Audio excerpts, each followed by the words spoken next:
Selamat datang saudara-saudari. Hari ini kita mau mendengar Wahyu babak ke-21. Apa yang berlaku? Apa yang terjadi pada masa depan?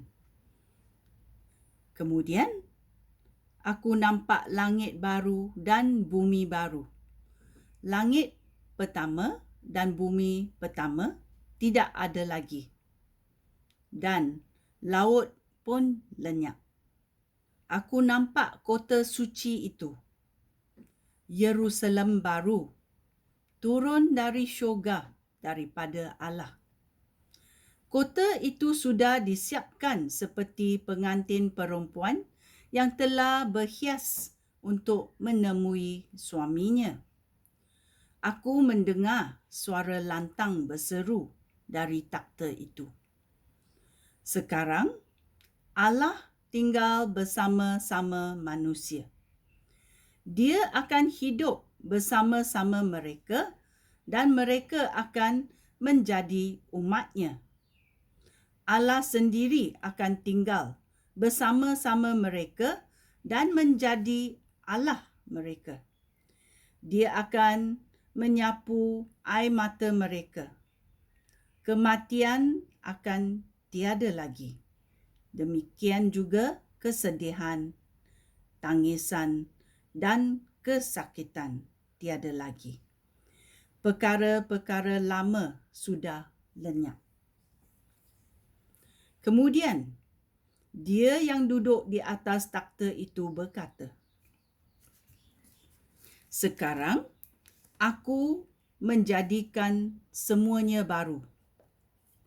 Dia juga berkata kepada aku, "Tuliskanlah ini, kerana kata-kata ini benar dan dapat dipercayai."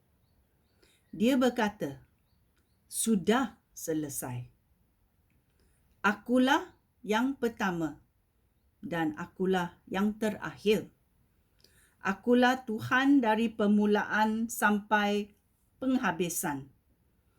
Orang yang dahaga akan aku berikan air minum dengan percuma dari sumber air yang memberikan hidup.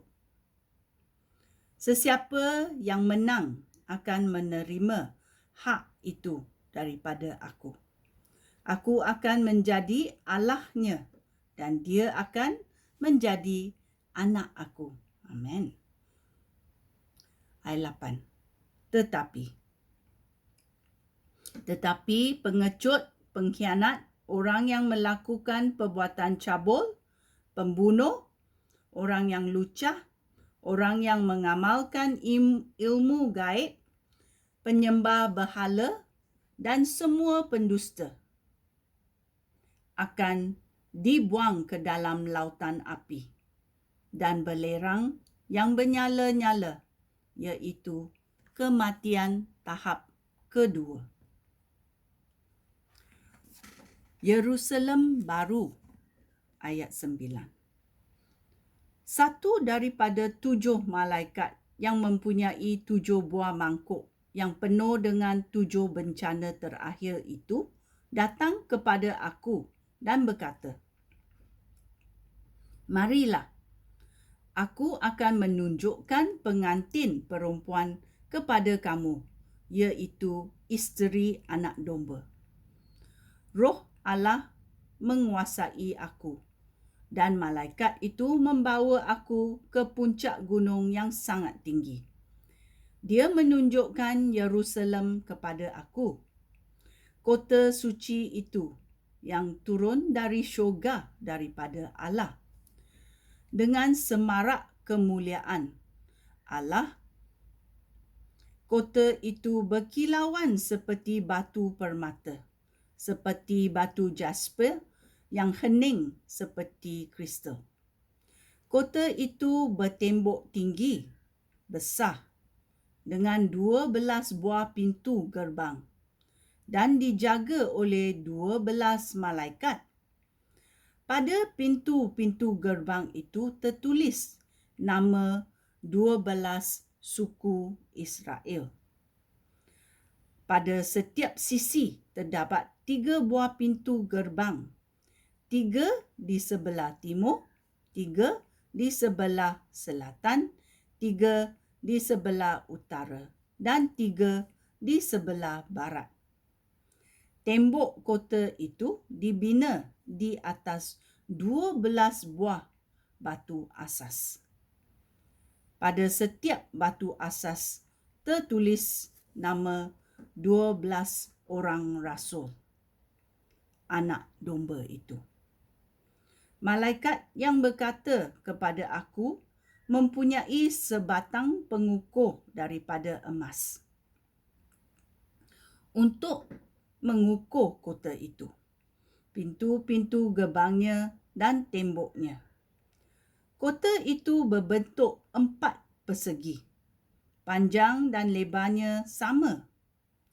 Malaikat itu mengukur kota itu dengan tongkat pengukurnya.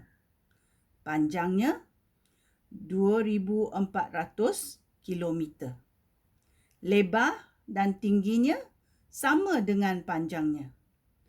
Malaikat itu juga mengukur tembok kota. Tingginya 60 meter menurut ukuran yang biasa digunakan oleh manusia.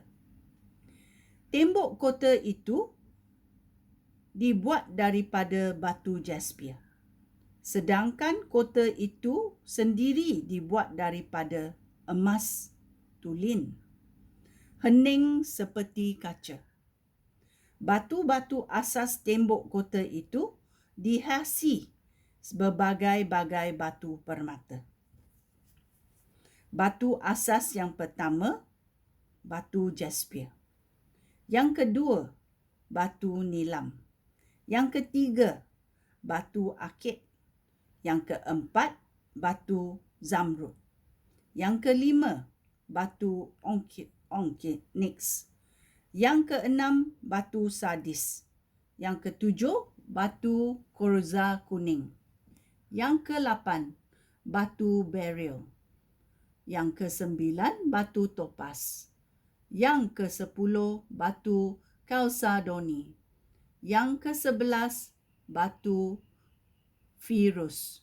Dan yang ke-12, batu kecubung. Ayat 21. 12 buah pintu gerbang itu, 12 mutiara. Tiap-tiap pintu gerbang dibuat daripada 1 mutiara.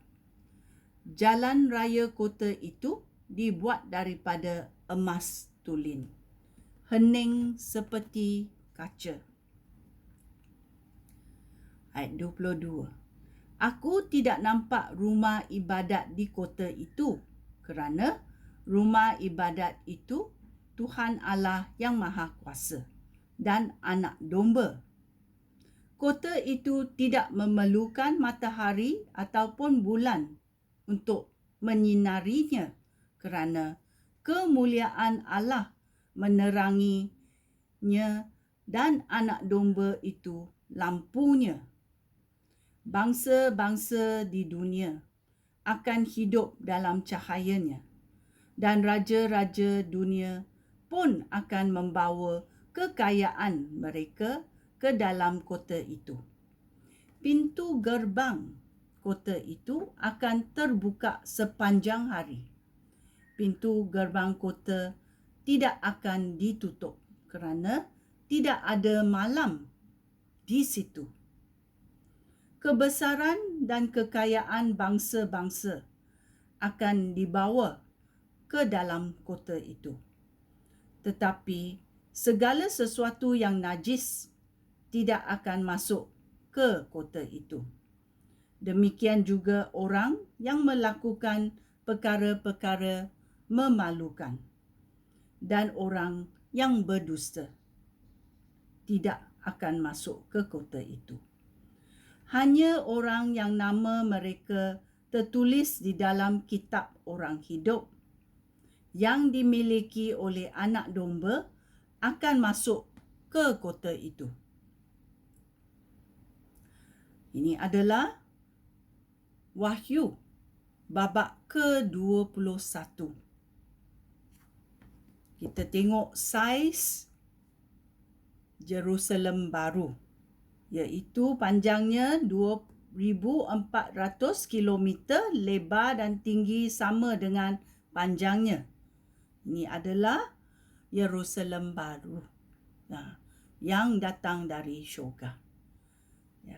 Langit baru dan bumi baru akan kelihatan. Ini tidak pernah kita lihat dalam hidup kita atau dalam masa dahulu. Ia akan berlaku pada masa depan.